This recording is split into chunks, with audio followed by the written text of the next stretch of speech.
अधिक मास की अमावस्या मतलब अधिक मास विराम हुआ, श्रावण महीना वापिस लगा। इन दोनों का जो मिलन का बिंदु था उस दिन एक पुष्प काय का, जरा जम के बोलिए, कनेर का पुष्प भूलवश अनायास अचानक वो पुष्प शिव पर समर्पित हो गया। प्रदोष काल में कर देखिए, मेरा शिव ऐसी करुणा करेगा, 15 दिन के अंदर ही आपको खुशियां मालूम पड़ेंगी। पुरुषोत्तम का अमावस्या, पुरुषोत्तम की अमावस्या, तुलसी की लकड़ी पानी में घुमाकर, लकड़ी नहीं हो तो माला तो होगी ही, जल में भ्रमण कराकर, जल में घुमाकर, तुलसी की लकड़ी को जल में डालकर स्नान जो करता है, मात्र घुमाना है, लकड़ी डालकर नहीं रखना है, घुमाकर अपने पूजन वाले स्थान पर रखना, या पानी में पहले से घुमा लो, उस पानी को ले जाकर डाल दो।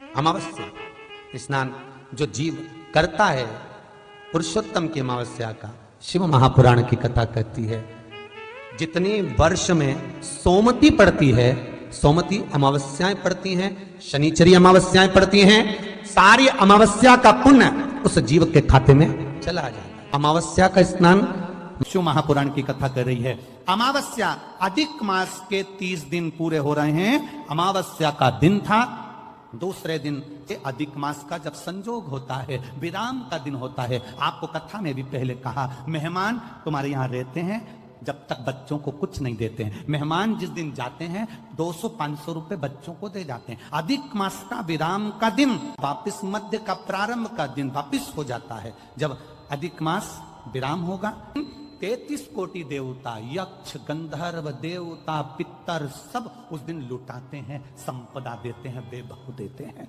और उस दिन भूल से भी अगर एक कनेर का फूल शंकर भगवान पर चढ़ जाता है तो जिंदगी का सारा भंडार तबाह हो जाता है। एक पुष्प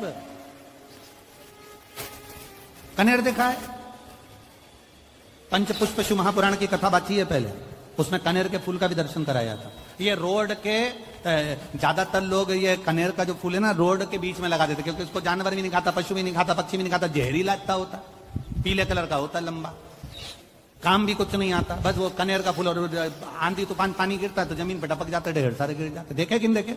अरे बोलो तो जम के, देखा है ना? उसको बकरी भी नहीं खाए, पशु भी नहीं खाए, पक्षी भी नहीं खाए, जानवर भी नहीं खाए, जहरीला कनेर का पीला पुष्प। भूलवश आज राजा नल और दमयंती जा रहे थे, उनको फूल नहीं मिले, शिव जी को समर्पित करने के लिए कोई पुष्प ना मिला। इनको अंदाजा नहीं है कि आज अधिक मास का विराम है। आज नहीं ज्ञात था कि 33 कोटि देवता अपना भंडार लुटाने के लिए तैयार रहते हैं। 33 कोटि देवता भूलवश। सोमती अमावस्या का फल ही यही है कि जिन वर कन्या का विवाह नहीं होता, जिन लड़का लड़की का विवाह नहीं होता, जिन पति पत्नी में आपसी में टकरार चल रहा हो, अदालत तक बात पहुंच गई हो, जिस घर में शांति नहीं रह रही हो, आपस में क्लेश बड़ा मचा हो, ऐसी हो गया मन में कि अब ये तनाव बहुत बढ़ गया है, संबंध टूट जाएगा, तो निवेदन है सोमती अमावस्या के दिन आप भी सोमती अमावस्या के दिन पीपल के वृक्ष के नीचे जाकर उस पीपल की पूजन कर कर उस पे कुंकु सिंदूर चंदन समर्पित कर कर कच्चे सूत से 7 परिक्रमा करिए। 7 बने तो 7, वैसे तो 108 लगाओगे तो आपके जीवन में सुखता आएगी। और ये वो सोमती अमावस्या पड़ रही है जिसको सोम पुष्प कहा जाता है। भगवान शंकर के लिए शुभ है। आप 108 फेरी लगाएं, चाहे दाने से लगाएं, चिरंजी से लगाएं, जिससे भी लगाएं, पीपल की पूजन करें, जल अर्चना करें। इतना निवेदन करता हूं कि आपके घर में अशांति नहीं हो सकती, परिवार में प्रेम जरूर करेगा।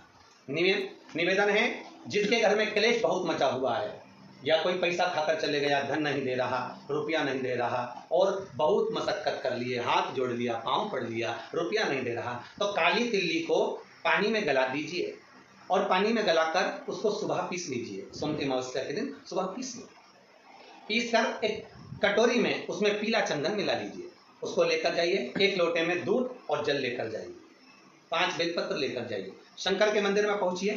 शंकर जी के शिवलिंग को, वो जो तिल आपने पीसी है उस तिल को आप मिक्सर में मत पीसना, हाथ से कूटिए, या कोई बैलन से या कोई वस्तु से उसको पीसिए, और पीस कर उसका उत्तन तैयार करिए, उसमें चंदन मिलाकर शंकर के शिवलिंग को समर्पित करिए, शंकर के शिवलिंग को लगाइए।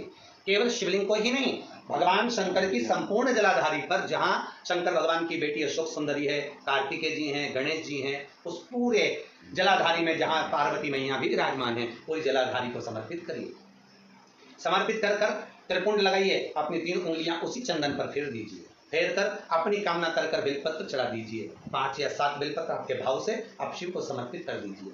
समर्पित कर कर हाथ में कलश लेकर, दूध और जल मिला हुआ पात्र लेकर शंकर को समर्पित करिए और बाबा भोलेनाथ से विनती करिए कि जिस व्यक्ति ने हमारा धन खाया है, जिस व्यक्ति ने पैसा रख लिया या कोई लेकर चले गया या कोई ऐसा काम हो गया कि वो धन आ ही नहीं रहा है, बहुत तकलीफ में है, तो बाबा से विनती करो। मुझे पूरी उम्मीद है कि सोमती अमावस्या इस बार आप जो कर रहे हैं, अगली सोमती अमावस्या जब आएगी, इतनी प्रसन्न चित्त में आप ये पूजन करेंगे, वापिस करेंगे और पूरे परिवार समेत करेंगे। जब आपका धन आ जाएगा, वैभव हो जाएगा, तो आप वापिस उसको धारण करेंगे। फिर निवेद और लिख के रखना, अगली सोमती को फिर करना, जब सोमती अमावस्या पड़े फिर उसको करिएगा, आपको फल अधिक मिलेगा। मेरा निवेदन, जिन कन्या और वर के विवाह नहीं हो रहे, वो सोमती अमावस्या के दिन जाकर बाबा पीपल के पेड़ की फेरी अवश्य दें। 108 नहीं बने 7 अवश्य दें। पूजन कर कर, दिया लगाकर, घी का दीप प्रज्वलित कर कर बड़े आनंद में पीपल देव का पूजन करें। और निवेदन, जिस व्यक्ति को रोग बहुत हो, चाहे शुगर हो, बीपी हो या घुटने में दर्द हो, कमर में दर्द हो या बहुत कष्ट का जीवन निकल रहा हो, यहाँ तक कैंसर जैसी भी बीमारी यदि आपको है, सोमती अमावस्या को मत छोड़ना। निवेदन है, आप एक पात्र जल जिसमें पीला चंदन, पात्र के जल में एक कलश में जल लीजिएगा, उसमें पीला चंदन घोल लीजिए। पीला चंदन घोलकर उसमें थोड़ी सी काली मिर्ची पीस कर मिला लीजिए। काली मिर्ची को पीस कर डाल दीजिए और उसमें 7 बेलपत्र उसके अंदर डाल दीजिए। 7 बेलपत्र के साथ में 7 वृक्ष के पत्ते, कोई भी वृक्ष जो आपके पास में हो, 7 वृक्ष के पत्ते उस कलश में डाल दीजिए। घर से निकलते समय पूरे घर का भ्रमण करते हुए, जिस व्यक्ति को रोग बहुत है उस व्यक्ति का स्पर्श कराते हुए वो जल शंकर भगवान के ऊपर समर्पित कर कर, थोड़ा सा जल बचाकर, पत्तियां सब शिव जी को चढ़ाकर, थोड़ा सा जल बचाकर शंकर की देहली पर चढ़ा दीजिए। शंकर की चौखट पर, भगवान शंकर के शिवलिंग की चौखट पर समर्पित करें। शिवलिंग की चौखट पर समर्पित कर कर उसी जल जो आपने देहली पर चढ़ाया है, उसी जल का भाग थोड़ा सा कटोरी में 1 चम्मच के बराबर लेकर आइए। जो व्यक्ति बीमार है उसके शरीर पर उसको छींटा दीजिए। 3 बार छींटा देना है, सुबह, दोपहर और शाम। उसके बाद में बाबा विश्वनाथ से प्रार्थना करिए। शाम के समय घर के बाहर एक घी का दिया अवश्य लगाइए। मुझे पूर्ण उम्मीद है सोमती अमावस्या रोग मुक्त करेगी, अधिक फल आपको प्रदान करेगी, सुख का अनुभव कराएगी, आपके जीवन का कल्याण करेगी। और निवेदन, सोमती अमावस्या हमारे जीवन को फलित करने वाली, सुख देने वाली, आनंद देने वाली, हम उसका लाभ अवश्य लें। जो बच्चे पढ़ने में कमजोर है या कोई विद्या के लिए किसी एग्जाम में बैठ रहे हैं, गवर्नमेंट के एग्जाम में बैठ रहे हैं और बच्चे उस एग्जाम में पास नहीं हो पा रहे हैं या निकल नहीं पा रहे हैं, या कोई टीचिंग के लिए, बैंकिंग के लिए आप अप्लाई कर रहे हो, नहीं हो रहा है, निवेदन है, सोमती अमावस्या कल पड़ रही है, 2 स्वस्तिक आपको बनाना है। कितने स्वस्तिक बनाना है? 2 स्वस्तिक। एक स्वस्तिक कुंकू का पीपल के पेड़ पर बनाना है आपको। पीपल के पेड़ पर बनाने के बाद में जमीन पर, भूमि पर एक घी का दिया लगाना है। दूसरा स्वस्तिक शंकर के मंदिर की चौखट पर आपको बनाना है, किसी भी एक साइड में, चाहे राइट में बनाने चाहे लेफ्ट में बनाने। शंकर के मंदिर पर जो स्वस्तिक बनाओगे वो पहले पीपल के वृक्ष के बनाना है। पीपल के वृक्ष के बनाने के बाद में शंकर के मंदिर में शाम के समय आप जाकर स्वस्तिक बना सकते हैं। दोपहर से लेकर शाम तक कभी भी स्वस्तिक बनाएं और एक घी का दिया वहां रखता है। बस इतना याद रखना, पीपल के पेड़ के नीचे जो स्वस्तिक बनाओगे वहां जो घी का दिया लगेगा उसमें गोल बत्ती लगेगी, फूल बत्ती लगेगी। शिव मंदिर की चौखट पर जो दिया लगाओगे उसमें 2 बत्ती लगेगी, लंबी वाली, लंबी बत्ती 2 लगेगी घी की। वो बत्ती आपको शंकर के मंदिर पे दिया कहाँ रखना है? जहां स्वस्तिक बनाओगे उसी के ऊपर 2 बत्ती का दिया लगाओगे। उस समय पर दिए का जो बत्ती है उसका मुख अपनी ओर होना चाहिए और भगवान शंकर की चौखट पर प्रणाम कर कर, निवेदन कर कर, नमन कर कर आप आइए। आपके जीवन में सफलता प्राप्त होगी। आप जिस चीज की कोचिंग कर रहे हो, जिस चीज में उतरना चाहते हो, आपको वह फल प्राप्त होगा। आप सब टीवी पर श्रवण करेंगे, आप सब फेसबुक पर श्रवण करेंगे, यूट्यूब पर श्रवण करेंगे, इसके यजमान आप हैं। आप सबको इस कथा का लाभ लेना है। जितनी ज्यादा आप लोग व्हाट्सएप पे इसको भेज सकते हैं, लिंक शेयर कर सकते हैं, लिंक शेयर करें और इस कथा को जब 3 आप उस पर कथा जरूर सुनिएगा, अपने जीवन को धन्य बनाइएगा। भगवान शिव की कथा कर रहे हैं। चंचुला देवी तुमरुका जी के पास में पहुंच गई। अब तुमरुका जी ने पूछा, चंचुला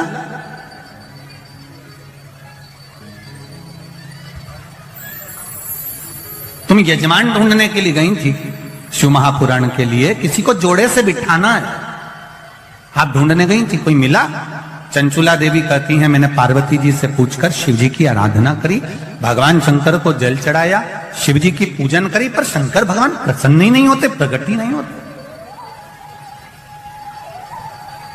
कारण क्या है?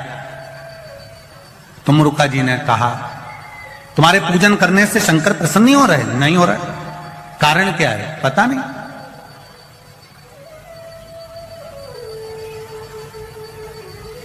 तुमरुका जी ने देवऋषि नारद को बुलाया। नारद जी आए। श्रीमन नारायण, श्रीमन नारायण। नारद जी ने आकर पूछा तुमरुका जी क्या बात है, आपने मुझे याद किया, बोलो क्या बात है? ये चंचुला देवी शंकर जी की आराधना कर रही है, जल चढ़ा रही है, सब कुछ कर रही है, इसके बाद भी शिव पार्वती जोड़े से आकर कथा के यजमान क्यों नहीं बनते? कहा, देवऋषि नारद ने कहा कि ये जब जल लेकर जाती है जल भूमि पर गिर जाता है। किसी अतिथि को भोजन कराते समय हाथ से गिलास, ट्रे से गिलास नीचे गिर जाता है, या पूजन करते समय कलश जमीन पर लुढ़क जाता है, या भगवान को जल चढ़ाते समय पानी का कलश जमीन पर गिर जाता है। देवऋषि नारद पुराण में कहते हैं उसका एक कारण होता है कि जो पूजन कर रहा है, जो भोजन करा रहा है, या जो जल देने जा रहा है, उसके पूर्वज जरूर प्यासे हैं और उनको अन्न का भाग नहीं मिल रहा, इसलिए वो जल बार बार भूमि पर गिर रहा।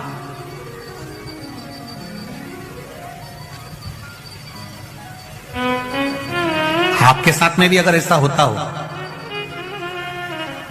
आप मंदिर में जा रहे हो और पानी लुढ़क गया, कलश छूट गया, गिलास किसी को पानी का दे रहे थे छूट गया, समझना हमारे पूर्वज, हमारे पितर, हमारे कुलदेव, हमारी कुलदेवी, हमारा स्मरण, कोई प्यासा है, कोई भूखा है, वो हमसे कुछ मांग रहा है, इसलिए हम उसको तो प्रसन्न नहीं कर पा रहे और दूसरे को प्रसन्न करने में लगे।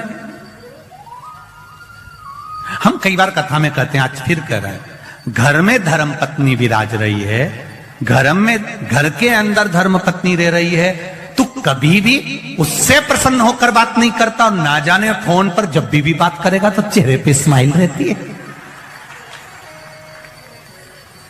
बोलो, जितने लोग बैठे हैं जरा ध्यान से बोलना, और जितने लोग कथा टीवी पर सुन रहे हैं, आप घर के व्यक्ति को प्रसन्न नहीं कर पा रहे और दुनिया को प्रसन्न कर लिया तो उसका फल मिल जाएगा। पितृ घर के दुखी, देव घर के दुखी, कुलदेव घर के दुखी, और आप दुनिया को जल दे रहे, उसका लाभ क्या? तो कहा इसका कोई कारण तो जरूर है, इसका कोई तत्व तो जरूर है, इसलिए मेरे शायद ये जल जो है प्रसन्न नहीं हो रहे हैं। इसका कारण क्या हो सकता है? तो कहा इसीलिए प्रसन्न नहीं।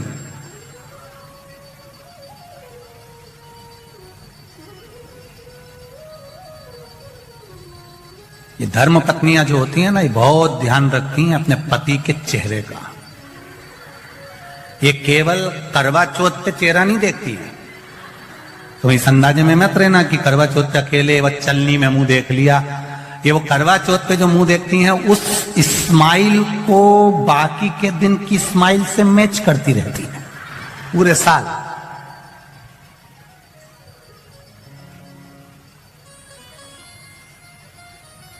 ये देखती रहती है।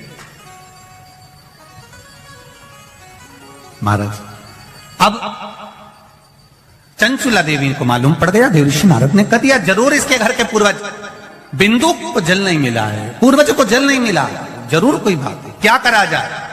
देवऋषि नारद ने कहा, अब यह बात तो तुमरुका जी बता सकते हैं कि शंकर भगवान पितरों को कैसे संतुष्ट कर सकते, पूर्वजों को कैसे संतुष्ट कर सकते,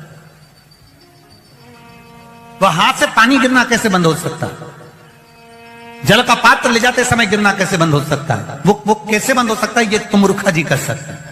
तुमरुका जी ने चंचुला देवी को देखा, चंचुला जी कहती हैं मुझे कथा करवाना है, आप कुछ भी करो, पर देव ऋषि नारद कुछ बताओ कि मेरे ये भोलेनाथ राजी हो जाए और शंकर पार्वती कथा का रसतत्व ग्रहण करें।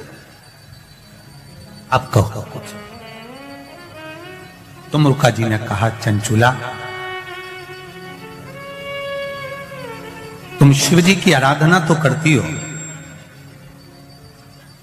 पर कभी तुमने शंकर भगवान पर पंचामृत समर्पित नहीं करा। जरा ध्यान दीजिएगा, भगवान ब्रह्मा और भगवान विष्णु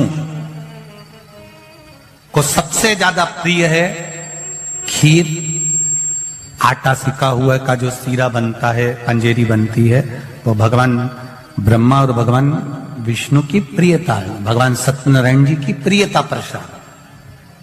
देवी को प्रिय है चना, हलवा, सीरा, पूड़ी।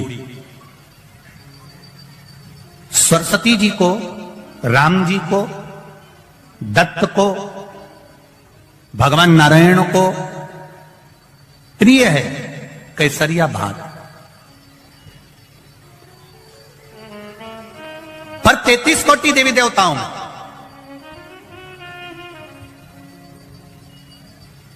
केवल एक भगवान देवाधिदेव महादेव ऐसे हैं जिनकी प्रियता केवल बेलपत्र और पंचामृत। अब जरा अच्छे से समझ जाना, बहुत ध्यान लगाकर सुनना, बेलपत्र और पंचामृत है। तो कहां पंचामृत तो स्नान के काम आता है भगवान को। दही चढ़ाओ, पंडित जी बोलते हैं, दूध चढ़ाओ, शहद चढ़ाओ, शक्कर चढ़ाओ, दूध चढ़ाया, जल चढ़ाया, गंगा जल चढ़ाया, ये सब तो हम भगवान के स्नान में काम लेते हैं। नहीं, अगर आप शिव जी को एक कटोरी में पंचामृत बनाकर ले जाते हैं, दूध, दही, शहद, घी, शक्कर, ये सब मिलाकर यदि आप लेकर जाते हैं और ले जाकर भगवान शंकर के सामने समर्पित करते हैं, एक बेलपत्री अशोक सुंदरी, अभी तक आपने जो बेलपत्री चढ़ाई है अशोक सुंदरी के ऊपर, डंडी का मुख जहां से पानी बहता है उस ओर रखा जाता है। पर जब हमें ऐसा लग रहा है कि हमारे पितृ भूखे हैं या हमारे पूर्वज प्यासे हैं या उनको भाग नहीं मिल रहा, इसलिए मेरा कोई काम नहीं हो रहा, इसलिए शिव राजी नहीं हो रहा है, तो ये बेलपत्री के भाग को बदल दिया जाता है। ये बेलपत्री अशोक सुंदरी की जगह पर जब चढ़ाया जाता है तो ये पत्ती का जो भाग है जहां से पानी बहता है उस ओर रखा जाता है और ये डंडी का भाग शिवलिंग की ओर रखा जाता है। और यहीं पर भगवान शंकर को जो तुम पंचामृत बनाकर लेकर गए हो वो पंचामृत चढ़ाया जाता है और वही पंचामृत थोड़ा सा शिवलिंग पर चढ़ा दिया जाता है। उसके बाद में पितृ पूर्वज जल की आस नहीं रखते, न भोजन की आस रखते हैं, क्योंकि शंकर उनको तृप्त कर देते हैं, शिव उनको पूर्ण कर देते हैं। पितरों को कभी गोल बत्ती नहीं लगती। आप मटके के पास में, परिंदे के पास में, जल के पात्र के पास में कोई भी अगर दिया लगाएंगे तो वहां गोल बत्ती रखकर लगाएंगे तो घर में लक्ष्मी नहीं टिकेगी। कई लोग कहते हैं कि परिंदे के पास, मटके के पास में, पानी के स्रोत के पास में जहां जल भरते हैं, हंडा रखते हैं, टंकी रखते हैं, वहां पर मटके के पास बत्ती लगाओ, दिया लगाओ, पितर शांत रहेंगे। तो पितरों को शांत करो, मना नहीं है, पर दिया लगाने का नियम है कि पितरों को अगर आप दिया लगा रही हो मटके के पास, परिंदे के पास, या अमावस्या के दिन पितरों के लिए अगर दीप लगा रही हो तो गोल बत्ती अगर लगाओगी तो कार्य कभी सफल नहीं होगा। धन आएगा जाएगा, टिकेगा नहीं। इसलिए पितरों के लिए अगर दिया लगाना है, पूर्वजों के लिए दिया लगाना है, पितरों के लिए अगर दीप लगाना है तो लंबी। अमावस्या के दिन आपको लगता है कि हमारे पूर्वजों का उद्धार नहीं हुआ, हमारे पूर्वजों का कल्याण नहीं हुआ, कहीं अधोगति में कोई चला गया है, उसका बस एक बार, रोज नहीं जरूरत है, प्रतिदिन जरूरत ही नहीं, महीने में एक बार अगर अमावस्या के दिन भी आपने चंदन के थोड़ा सा चंदन अगर मेरे देवाधिदेव महादेव को 7 स्थान पर समर्पित, 7 स्थान शिवलिंग के बताए हैं जहां पर भूल से भी अगर कोई चंदन की उंगलियां लगा देता है, 7 स्थान ऐसे हैं जहां चंदन की मात्र उंगलियां लगा देने से ही शिव पितृलोक के पितरों को मुक्ति प्रदान करके वैकुंठ लोक का निवास दे देते हैं। 7 स्थान।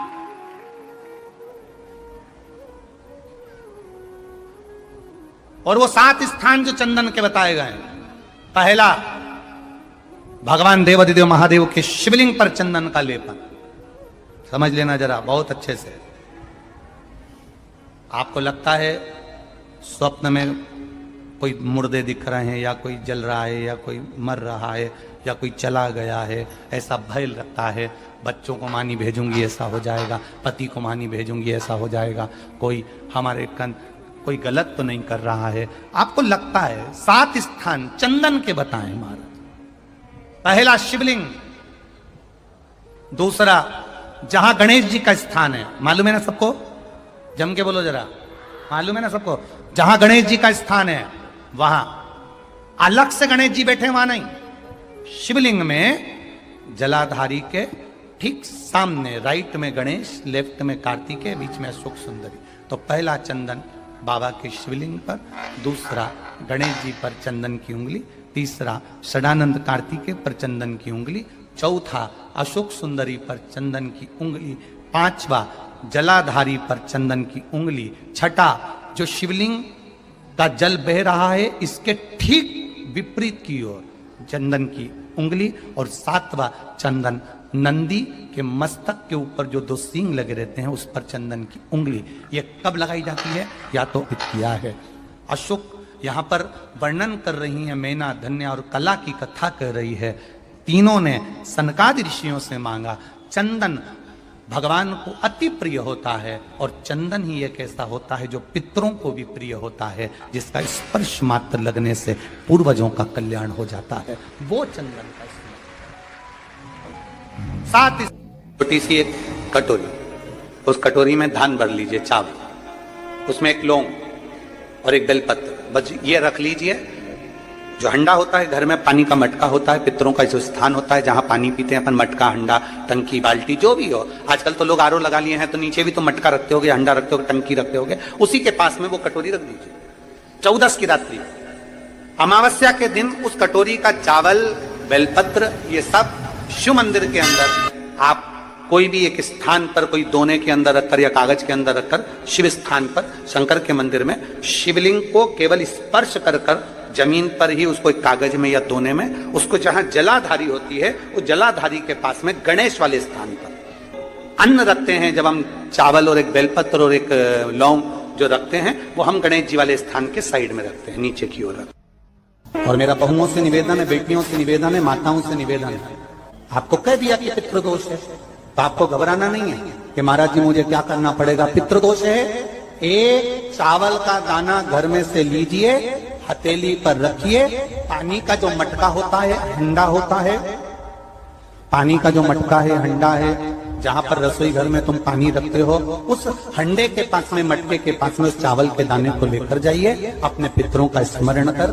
स्वधा स्वधा स्वधा स्वधा स्वधा 5 बार बोलकर शंकर भगवान के शिवलिंग पर, तुम्हारे घर में शिवलिंग हो तो घर में, और अगर मंदिर में शिवलिंग हो तो मंदिर में, उस चावल के दाने को चढ़ा दीजिए। कैसा भी पितृदोष होगा समाप्त। घर में यदि क्लेश उत्पन्न हो जाता है, आपका धन, आपकी प्रॉपर्टी, आपकी जमीन, आपका प्लाट, आपका दुकान, आपका पैसा, यदि किसी ने कब्जा कर लिया और छोड़ नहीं रहा, प्रत्येक अमावस्या के दिन पीपल के वृक्ष के नीचे जाकर 2 दीप लगाइए घी के। दोनों दीप के सामने एक हल्दी का चावल, एक कुंकू का चावल का दाना रख दीजिए, और स्वधा स्वधा स्वधा स्वधा 3 बार कह दो, और स्मरण करो, हे हमारे कुलदेव, पितृदेव, शिवदेव, महादेव, कृपा कर कर मेरा जो जमीन है, मेरा जो धन है, मेरी जो प्रॉपर्टी है, मेरा पैसा लोगों ने हथिया लिया, देते नहीं। अपना गोत्र बोलकर स्मरण कर कर, बाबा मेरा धन मुझे वापिस ला कर दो। एक अमावस्या पर करो, फिर अगली अमावस्या करो, ऐसे 2-4 अमावस्या करोगे। जिसने ले रखा है वो खुद सोचेगा कि मुझे क्या हुआ, कि मुझे देना है, उसका पैसा चुकाना है, धन रखेगा नहीं। पितृ स्वधा का नाम स्मरण करते ऐसे, जब हम सुधा सुधा सुधा सुधा कहते हैं, पितृ उसको स्वीकार करते हैं। जैसे अग्निदेव की धर्म पत्नी स्वाहा, क्या है, जम के बोलो जरा, स्वाहा। जब हम यज्ञ करते हैं, सांकल ले देते हैं, ओम वैष्णवे स्वाहा, स्वाहा बोलते से ही अग्नि देवता की धर्म पत्नी उस भाग को देवताओं को देती है। उसी तरह तर्पण, तिलांजलि, पिंड, तर्पण आदि जितने भी हम पितरों के लिए कर्म करते हैं उसमें हम स्वधा स्वधा बोलते हैं। जब स्वधा बोलते हैं